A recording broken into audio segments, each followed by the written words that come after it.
आता आपल्या देवीचे उत्सव किती होतात बरं सांगायला पाहिजे आम्हाला. महाराष्ट्राची कुलस्वामिनी, महाराष्ट्राची कुलस्वामिनी तुळजापूरला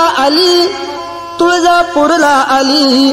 उत्सव करती भक्त तिचे कितीतरी मंडळी, उत्सव करती भक्त तिचे कितीतरी मंडळी.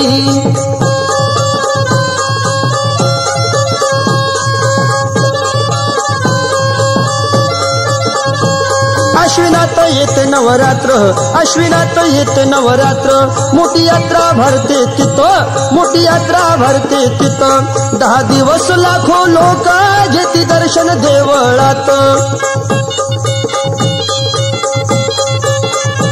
सुरू प्रतिपदे पासून चाले उत्सव आनंद.